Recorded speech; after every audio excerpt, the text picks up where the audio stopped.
श्रोताओं, आज इस कार्यक्रम में हमारे मेहमान हैं पूर्व सांसद और उत्तराखंड डिस्लेक्सिया सोसाइटी के अध्यक्ष श्री तरुण विजय। आज हम आपसे पठनीय क्षमताहीनता, जिसे हम लर्निंग डिसेबिलिटी कहते हैं, वो क्या है, उसका कितना असर है, उत्तराखंड की यदि बात करें तो उत्तराखंड में इस दिशा में किस तरह के कार्य किए जा रहे हैं, देहरादून में किस तरह के कार्य किए जा रहे हैं, इन सभी विषयों पर तरुण विजय साहब से हम बात करेंगे। तरुण विजय जी, कार्यक्रम में आपका बहुत बहुत स्वागत है। जी, बहुत बहुत धन्यवाद अनिल जी। आकाशवाणी के इस स्टूडियो में आके मुझे स्वर तीर्थ, ध्वनि तीर्थ में आने का एक आनंद और खुशी मिलती है। आपने मुझे आमंत्रित किया एक विशेष विषय पर, इसके लिए आभार। तरुण विजय साहब, पठनीय क्षमताहीनता यानी लर्निंग डिसेबिलिटी, इससे हमारा जो आम श्रोता है वो क्या समझे, ये कितनी व्याप्त है? बहुत व्याप्त। यह एक इतनी कठिन और बहुत ही संवेदनशील समस्या है जिससे अधिकांश जो अभिभावक हैं वे जूझते हैं और बहुत अधिक परेशान होते हैं। इनको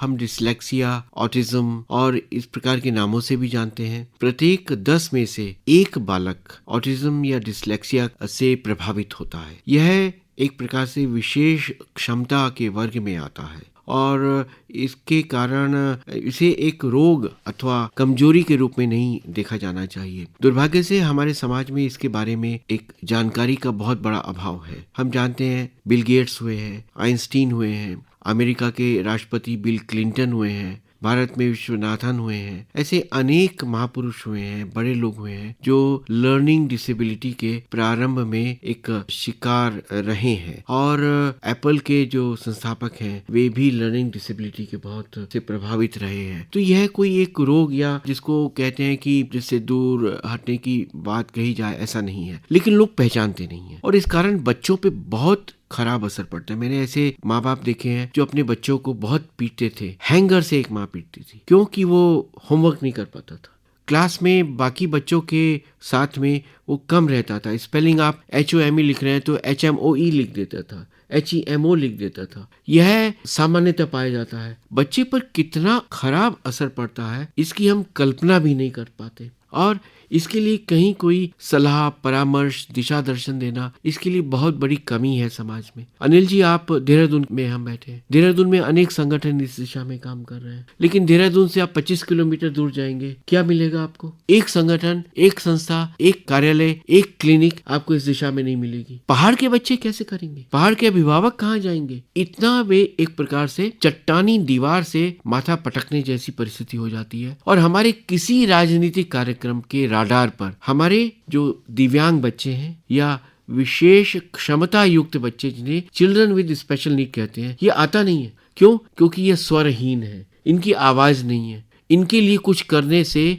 राजनीतिक फायदा नहीं होता। तरुण विजय साहब, आपने कहा कि यहाँ पर संस्थाएं हैं जो कार्य कर रही हैं। हम जानना चाहेंगे कि जो उत्तराखंड डिस्लेक्सिया सोसाइटी है जिसके आप अध्यक्ष हैं, ये किस तरह से इन मुद्दों को उठा रही है जो स्वरहीन बच्चे हैं जिन्हें आप कह रहे हैं। अनिल जी, हमने 2010-11 में ये काम थोड़े पैमाने पे शुरू किया था और हम 4-5 मित्र थे। हम लोगों को बहुत कटु अनुभव हुए थे कि जब हमने देखा कि स्कूलों में ऐसे बच्चों को स्कूल का जो मैनेजमेंट है वो प्रवेश ही नहीं देता, उसी के प्रवेश के स्तर पर ही स्कैनिंग कर देते हैं। डिसेबिलिटी एक्ट जो है उत्तराखंड के 90% विद्यालयों में लागू नहीं किया गया, जबकि वह अनिवार्यता है। कानून को लागू करना प्रत्येक विद्यालय के लिए आवश्यक है। अधिकांश विद्यालयों में दिव्यांग बच्चों के लिए रैंप नहीं बनाए जाते, दिव्यांग बच्चों के लिए टॉयलेट नहीं बनाए जाते। अधिकांश जो उत्तराखंड में नई इमारतें, भवन बनते हैं, वहाँ पे दिव्यांग लोगों के प्रवेश के लिए व्यवस्था नहीं होती। ये इतना कटु अनुभव हुआ कि हमने सोचा कि बजाय इस पे हम शिकायतें करें, हमें कुछ स्वयं करना चाहिए। मैं मनोजीत सिन्हा जी हैं, यहाँ के एक अधिवक्ता है, बड़े अधिवक्ता है, लतिका सिंघल जी हैं। हमने छोटे छोटे कार्यक्रम किए। जब मैं सांसद था तो मैंने अपनी एम्बुलेंस बसें ऐसे दिव्यांग संगठनों को निःशुल्क एमपीलैट से मैंने दी थी। आज 10 मेरी एम्बुलेंस जो है देहरादून के विभिन्न चिकित्सालयों और दिव्यांग संस्थानों में चल रही हैं। तो ये कार्यक्रम हम कर रहे हैं। अब हम चाहते हैं देहरादून जिले की स्थिति हमें पता चले। आपको आश्चर्य होगा, अभी तक देहरादून में दिव्यांग बच्चों का क्या स्टेटस है और उसमें चिल्ड्रन विद लर्निंग डिसेबिलिटी, जिनको पढ़ने में दिक्कत होती है, वे अन्य बच्चों की तरह नहीं पढ़ पाते, अन्य बच्चों की तरह स्पेलिंग ठीक से नहीं लिख पाते, उन बच्चों की क्या स्थिति है, इसकी कोई मैपिंग तक नहीं। तो हम ये चाहते हैं कि जिले में जितना स्थान पे विभिन्न संगठन और सरकार का समाज कल्याण विभाग, जिसमें हेमलता पांडे जी हैं, जिनकी मैं सीमा पार करके प्रशंसा करूंगा। वे एक एनजीओ की कार्यकर्ता के नाते काम कर रही हैं। तो जहां तक ये पहुंचे हैं, उसके अलावा के क्षेत्रों की हम पहचान कर लें, और जहां पहुंच नहीं पाए हैं लेकिन ऐसे बच्चे हैं,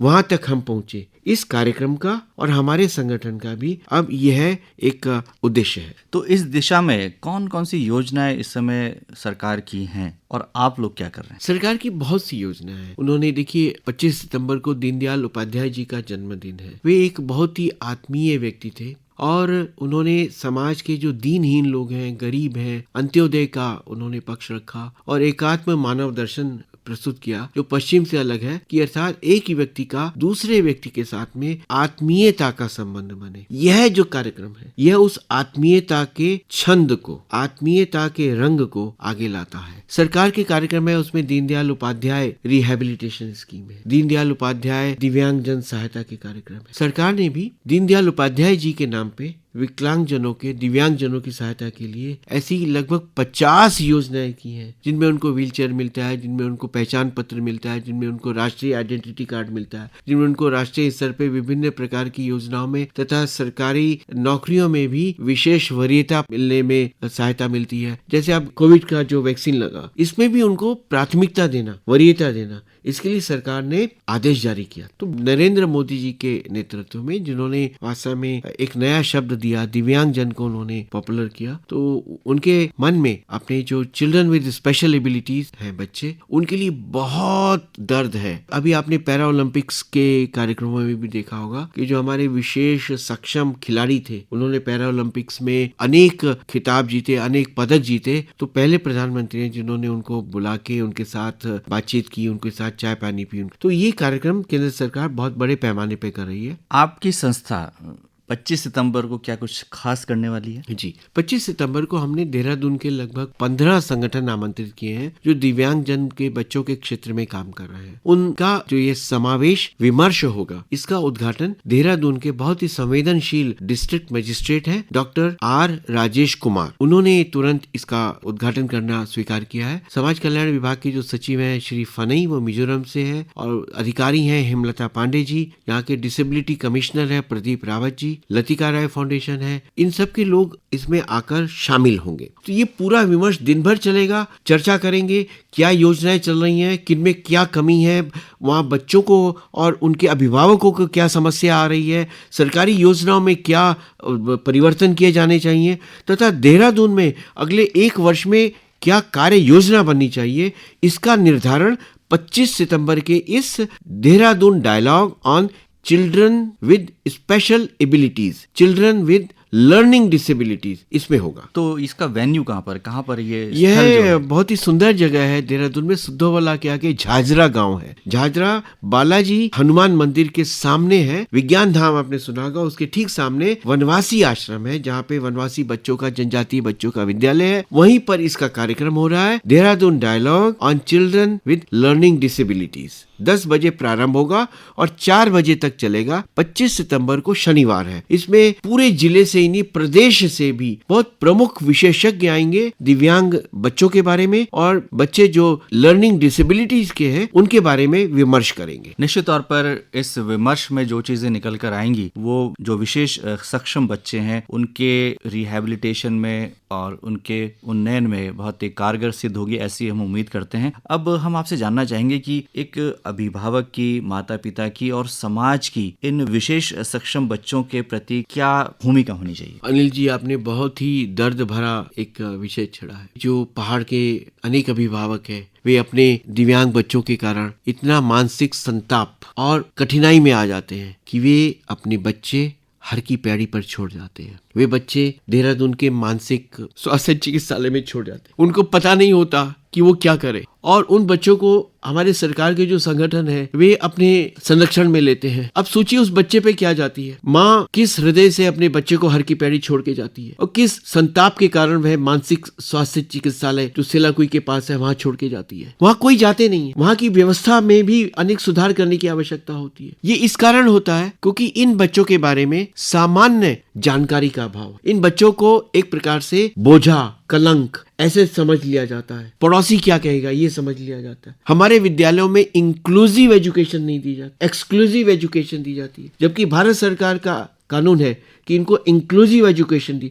तो मुझे कई बार लगता है हमारा समाज बहुत संवेदनहीन है। विदेश में ऐसा नहीं है, हम लोग इतनी सभ्यता, संस्कृति, दया, ममता की बात करते हैं, लेकिन जब व्यवहारिक पक्ष आता है तो ये आता है कि हम बहुत संवेदनहीन हैं। तो ये पक्ष अभिभावकों को हर विद्यालय में जाकर हम समझाने का प्रयास कर रहे हैं। हम बच्चों को समझा रहे हैं कि जो विशेष सक्षम बच्चे हैं उनकी तरफ किसी तिरस्कार या हीनता के बोध से मत देखो। वे तुम्हारे ही जैसे बच्चे हैं, केवल उनकी अभिव्यक्ति थोड़ी भिन्न हो जाती है, केवल उनके रिएक्शंस कुछ भिन्न हो जाते हैं, तो उनको अपने साथ शामिल करो, उनका मजाक मत उड़ाओ, उनका तिरस्कार मत करो। ये बहुत बड़ी समस्या है। इस कारण हर अभिभावक को चाहिए कि वह जो दिव्यांगजन हैं और जो ऐसे चिल्ड्रन विद स्पेशल नीड हैं उनके बारे में खुद भी पढ़ें और अपने नॉर्मल बच्चों को भी समझाएं। कहीं भी ये बच्चे हों तो उनकी तरफ विशेष निगाह से ना देखें, उनको कोई विशेष नाम देकर न पुकारें, जो उनका नाम हो वैसे पुकारें। और हर भवन में, हर जगह इन दिव्यांग बच्चों के आने जाने के लिए जो व्यवस्था होनी चाहिए, रैंप, वो होना चाहिए। तो ये अवेयरनेस कैंपेन होना चाहिए, एक बहुत बड़ा जानकारी का अभियान होना चाहिए, जो हम ये करना चाहते हैं। हम विद्यालयों में जा रहे हैं, यूनिवर्सिटीज में जा रहे हैं, ताकि जो नॉर्मल बच्चे, जो अपने को नॉर्मल कहते हैं, वो भी इनके बारे में समझें। दिव्यांगता यह नहीं है कि आपके शरीर का कोई अंग विशेष ढंग से काम करता है। दिव्यांगता आपकी मानसिकता है। अगर आपकी मानसिकता अच्छी है तो आप सबके प्रति एक समाज में सम्मान का भाव रखते हैं। ये भाव पैदा होना चाहिए। Change your attitude, change your outlook, change your way you look at the children with special needs. ये सबसे बड़ी बात है। तो अवेयरनेस फैलाना अभिभावकों में और समाज में, ये मैं समझता हूँ कि बहुत बड़ी ज़रूरत है। और उत्तराखंड में बहुत बड़ी समस्या है। पहाड़ में तो बहुत कठिनाई है, वहाँ लोग जाते नहीं हैं, सेंटर्स नहीं है। हम पहाड़ में जाने की कोशिश कर रहे हैं, पहाड़ में सेंटर बनाने की कोशिश कर रहे हैं, उनके अभिभावकों से मिलने की कोशिश कर रहे हैं। तो मैं अपील करूँगा सभी आकाशवाणी के माननीय श्रोताओं से कि वे केवल वॉलंटियर बने, वे इस दिशा में पढ़ें, हमसे संपर्क करें और इसको एक संवेदनशील भारत, संवेदनशील उत्तराखंड बनाने का हम प्रयास करें। निश्चित तौर पर इस बातचीत से हमारे जो श्रोता हैं उनमें जागरूकता आएगी और जो आप कार्यक्रम आयोजित कर रहे हैं उससे पूरे समाज में इस तरह की जागरूकता फैलेगी और जो विशेष सक्षम बच्चे हैं उनकी आवश्यकताओं को हम समझेंगे और जो समाज की भूमिका है और भी व्यापक होगी और उन्हें, जैसे आपने कहा कि हम इंक्लूसिव एजुकेशन के माध्यम से उनकी जो पूरी क्षमताएं हैं उनका उपयोग करेंगे और वो राष्ट्र के निर्माण में और पूरे विश्व में, जैसे आपने इतने बड़े उदाहरण दिए, ऐसे मानव हम पैदा कर पाएंगे जो कि विश्व शांति के लिए और विश्व में समृद्धि के विकास के लिए वो आगे आएंगे। तरुण विजय साहब, आप हमारे इस कार्यक्रम में आए और बहुत ही महत्वपूर्ण बातें आपने हमारे श्रोताओं के साथ साझा की। आपका आकाशवाणी पधारने के लिए बहुत बहुत आभार, धन्यवाद। बहुत आकाशवाणी का बहुत बहुत मैं कृतज्ञ हूँ, उन्होंने इस विषय को प्रसारण के लिए चुना। नमस्कार।